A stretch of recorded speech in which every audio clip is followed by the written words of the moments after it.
दशकों तक भारत के इंडिजिनस डिफेंस प्रोग्राम्स को मजाक के तौर पर देखा गया है। आलोचक पूछते थे कि जब जीई इंजन्स मिल रहे हैं तो कावेरी इंजन पर मेहनत क्यों? जब अपाचे हेलीकॉप्टर सीधे खरीदे जा सकते हैं तो प्रचंड बनाने की जरूरत क्या है? जब इंपोर्टेड वेपन सिस्टम पहले से ही बैटलफील्ड टेस्टेड है तो तेजस, एमका, इंडियन गन्स और ड्रोन्स क्यों विकसित किए जाएं? मेक इन इंडिया को रक्षा क्षेत्र में अक्सर सिर्फ स्क्रू ड्राइवर असेंबली कहकर खारिज कर दिया गया। इसे इमोशनली इनएफिशिएंट और अननेसेसरी बताया गया।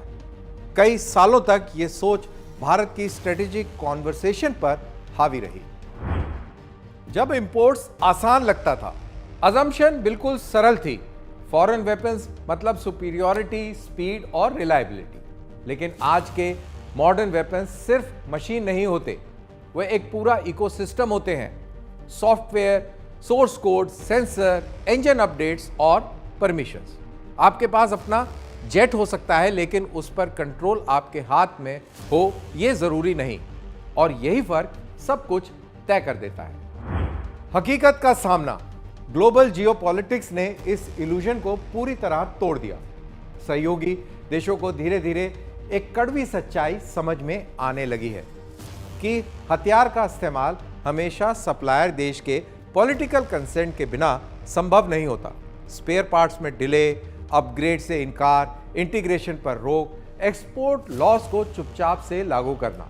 इसी तरह किसी किल स्विच की जरूरत नहीं होती, सप्लाई चेन्स खुद ब खुद एक हथियार बन जाता है। भारत की जीती जागती सच्चाई, भारत को किसी थ्योरी की जरूरत नहीं है, उसके पास एक्सपीरियंस है। तेजस मार्क 1 अल्फा की रफ्तार धीमी होने की वजह भारतीय डिजाइन के फेलियर नहीं है बल्कि फॉरेन इंजन डिलेज थी। एक ही चोक पॉइंट ने पूरे प्रोडक्शन लाइन को रोक सा दिया है। यही है कोर टेक्नोलॉजीज को आउटसोर्स करने का खतरा। Engines, avionics, propulsion. अगर आपके हथियार का दिल किसी और के हाथ में हो तो संप्रभुता आपकी नहीं होती। लाइसेंस प्रोडक्शन आजादी नहीं है। भारत में फॉरेन प्लेटफॉर्म्स की असेंबली सिर्फ कंफर्ट देती है, कंट्रोल नहीं। अगर इंजन, सॉफ्टवेयर या सेंसर विदेशी है तो वीटो पावर भी विदेशी ही रहता है। यहां तक कि न्यूट्रल कंट्रीज भी देख चुके हैं कि उनके एक्सपोर्ट्स को रोका गया है, ऑपरेशंस को सीमित किया गया है, सिर्फ हिडन डिपेंडेंसीज की वजह से। मैन्युफैक्चरिंग बिना मास्टरी के ये केवल निर्भरता का रूप बदलकर पेश करना मात्र है। क्यों आत्मनिर्भरता रणनीतिक जरूरत है? इंडिजिनस प्रोग्राम्स धीमे, कष्टदायक और खर्चीले होते हैं। ऐसे ही F-35, Su-57 और इतिहास के हर सीरियस वेपन सिस्टम के साथ हुआ है। काबिलियत केवल अनुभव, फेलियर्स और लगातार प्रयास से विकसित होती है। संप्रभुता का कोई शॉर्टकट नहीं है। मैच्योरिटी के लक्षण, भारत अब जीरो से शुरुआत नहीं कर रहा।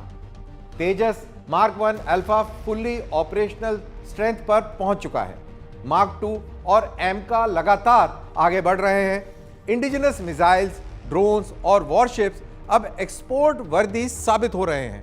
ये सिस्टम्स पूरी तरह परफेक्ट नहीं हो सकते लेकिन कंट्रोल में है, और युद्ध में कंट्रोल ही परफेक्शन से बड़ा होता है। इंपोर्ट जरूरी है लेकिन अस्थायी समाधान के तौर पर। यह इंपोर्ट्स के खिलाफ आर्गुमेंट नहीं है। इंपोर्ट्स गैप को भरते हैं और समय खरीदते हैं, लेकिन स्ट्रेटेजी केवल सुविधा पर आधारित नहीं हो सकती।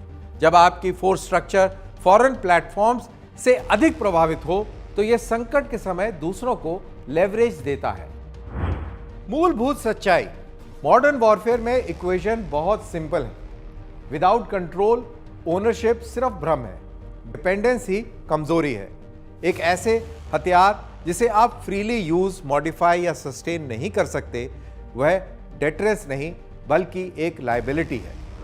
तो इस सब की बॉटम लाइन क्या है?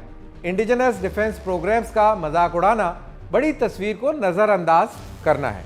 ये प्रोग्राम्स परफेक्ट नहीं है लेकिन ये इंश्योरेंस है। इंश्योरेंस अगेंस्ट कोअर्शन, ब्लैकमेल से बचाव के लिए, डिस्टेंट कैपिटल्स में तय होने वाले युद्धों से सुरक्षा के लिए, और अंत में सोवरेनिटी खरीदी नहीं जाती, इसे बनाया जाता है और भारत के लिए इसका कोई विकल्प नहीं है।